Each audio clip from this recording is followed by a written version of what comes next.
ఐక్యంగా ఉండాలంటే నువ్వు చీలుస్తున్నా ఇప్పటికీ నీ విధానం చీలికే కదా. నువ్వు ఎన్ని కుట్రలు పడినా జగన్మోహన్ రెడ్డి గారు దళితులు ఐక్యతంగా ఉండాలని చెప్తున్నాడు. మీరు కుసంస్కారులు. మీకు ప్రజల దళితుల పక్షాన కనీసం రాజకీయ అవగాహన లేనటువంటి వాళ్ళు. అక్కడెక్కడ సింగనమల్లో ఒక అతను వస్తే అతను లారీ డ్రైవర్ అన్నావు, టిప్పర్ డ్రైవర్ అన్నావు. దళితుల్లో ఎవడు పుట్టాలి అని వాగావు. బీసీలు తోక కత్తిరిస్తానన్నావు. ఇవన్నీ ఎక్కడి నుంచి వచ్చినాయి? మీ గుండెల్లో ఉన్న దాచుకున్న పొరలే కదా బయటకు వచ్చింది. కానీ జగన్మోహన్ రెడ్డి గారు ఏం చేస్తున్నారు? దళితుల్ని వాళ్ళ రాజశేఖర రెడ్డి గారి మేనత్తల దగ్గర నుంచి ఆ కుటుంబంలో పెట్టుకున్నటువంటి విధానం మొత్తం కూడా ఈ రోజు జగన్మోహన్ రెడ్డి గారు చేస్తున్నటువంటి అంశాలని ప్రజలందరూ కూడా హృదయాన్ని తీసుకుని ముందుకెళ్తున్నటువంటి నేపథ్యం కనపడుతున్న నేపథ్యంలో మీరు విషపు రాతలు రాయటం కోసం ఒక ప్రయత్నం చేస్తున్నారు. మీ విషపు రాతల్ని ప్రజలు నమ్ముతారని మీరు భావిస్తున్నారా? మీ దగ్గరికి ఎవరో ఒకరు ఎదురు వచ్చి ఉండొచ్చు, లేకపోతే మీ కాళ్ళ దగ్గర పడి ఉండవచ్చు. But rest of the Dalits they are living with self respect.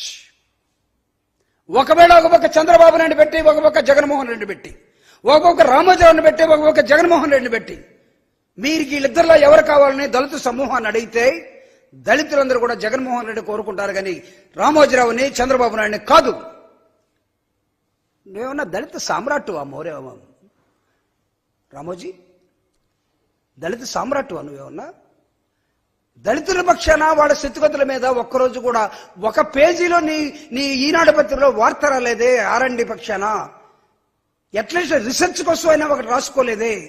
నువ్వు ఎన్నికల సమయంలో మా మీద విషపు రాతలు రాసి జగన్మోహన్ రెడ్డిని మాకు డీలింక్ చేయాలనుకుంటే వీలవుతుందా? We always coupled. You cannot delink. రాబోయే జగన్మోహన్ రెడ్డి గారి ప్రభుత్వంలో చూసుకో ఎంతమంది దళితులు ఉంటారు, ఎంతమంది పేదలు ఉంటారు, ఎంతమంది నిర్భాగ్యులు ఉంటారు, ఎంతమంది సభలకు పోలేని వాళ్ళందరూ కూడా ఈరోజు వచ్చి నిలబడతారు. నువ్వు ఎవరికి ఇచ్చావు నువ్వు టికెట్లు? జనతా బీజేపీకి నీ మనుషులే, దానికి అదేం పార్టీ అది? ఇంకోటి అప్పుడప్పుడు వచ్చి నటించిపోయాడు పార్టీ, ఏది ఏం సేనా? దానికి నీ కార్యకర్తలే.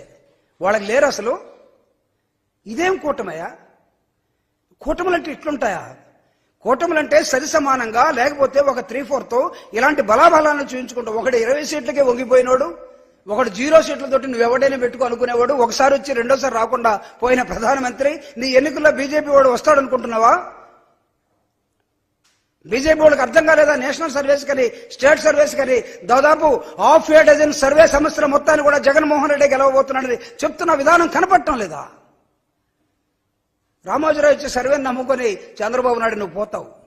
Already పోయావు.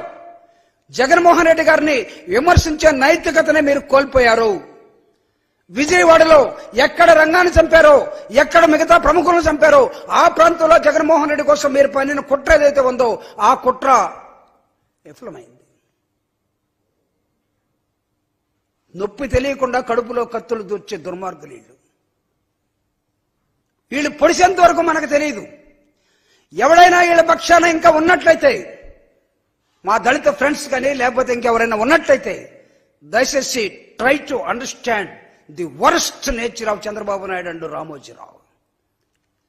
I'm using this adjective, the worst nature towards Dalits. అరే, దళితులకి షేక్ హ్యాండ్ ఇచ్చి చేయగడుక్కునే వాళ్ళు మీరు, దళితుల్ని ఆలింగనం చేసుకుని కూర్చోబెట్టుకుని అన్నమో కప్పు కాఫీ ఇచ్చే జగన్మోహన్ రెడ్డి గారు ఎక్కడయ్యా మీరు అసలు? తను తిరిగినటువంటి దాదాపు 5 సంవత్సరాలు ఓదార్పు యాత్ర ఒకసారి చూడండి. ఎవరిని ముద్దాడాడో, ఎవరితో కలిసిపోయాడో, ఏ నులక మంచం మీద ఉన్నాడో, ఏ పుణ్యేళ్లతోటి, ఏ గంజితోటి, ఏ అవ్వ దగ్గర, ఏ కురుపులున్న వ్యక్తుల దగ్గర, ఏ ముసలాళ్ళ దగ్గర, ఏ వస్తున్న వాళ్ళ దగ్గర కూర్చొని జగన్మోహన్ రెడ్డి గారు ఉన్నాడు చూడండి. ఎప్పుడైనా నువ్వు కూర్చున్నావా? నీ దగ్గర కూర్చోవాలంటే వాసన వస్తుందని జనాలు బారిపోతారు. వాసన వచ్చే వాళ్ళ దగ్గర నువ్వు ఎక్కడ కూర్చుంటావు? రామోజీ ఎప్పుడైనా బయటకు వచ్చావా ఫిల్మ్ నగర్ సిటీ దాటి? కమాడేసే గ్రామాలకు రా, చూడు గ్రామాల్లో ఏమనుకుంటున్నారు నీ గురించి, జగన్మోహన్ రెడ్డి గారి గురించి ఏమనుకుంటున్నావు చూడు. రక్తం కాలువలై పారింది మీ దగ్గర, రక్తపు మరకలు అంటుకున్నది చేతులకి జగన్మోహన్ రెడ్డి కాదు. మీ బుర్రలకి, మీ మనసుకి, మీ శరీరం మొత్తం కూడా దళితుల రక్తంతో, దళితుల చెమటతోటి, దళితుల వ్యతిరేకతతో నిండిపోయి ఉన్నాయి. మీరు రాస్తే మేము నమ్మాలనా? మిగతా సమాజం ఎవడన్నా నమ్ముతుందని ఈ వార్తను నిజంగా ఎవడన్నా అనుకుంటే చింపేశాను దీన్ని.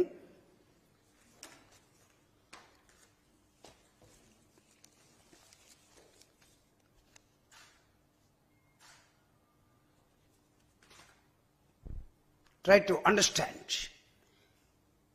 the agony of Dalits.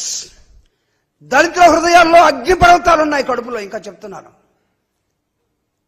అవి పేలటం స్టార్ట్ చేస్తే మీ పత్రికలు ఆగిపోతాయి. దళిత బాంధవుడు ఎవడో, దళిత వ్యతిరేకత ఎవడో మేము గ్రహించగలం. an ounce of practice is greater than a ton of theory అంటాం.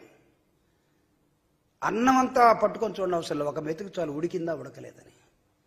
రామోజీరావు చరిత్ర, చంద్రబాబు నాయుడు పుట్టుక, వాళ్ళ రాజకీయ జీవితం, రాజ్యాంగ వ్యతిరేక విధానం, వాళ్ళు అనుసరిస్తున్నటువంటి దళితుల వ్యతిరేక విధానాలు ప్రజలు దాదాపు 40 సంవత్సరాలుగా గ్రహించడం లేదా? ఎంత గట్స్ ఉండాలి మీకు దళితులు విడదీయాలని? మీకు తెలుగుదేశం పార్టీకి దళితులు ఓటేయటం లేదు, కాంగ్రెస్ పార్టీకి ఓటేస్తున్నారు, తర్వాత జగన్మోహన్ రెడ్డి గారికి ఓటేస్తారు. వీళ్ళందరినీ దళితులు నిట్ట చీల్చినటువంటి ఆలోచన మీది కాదా?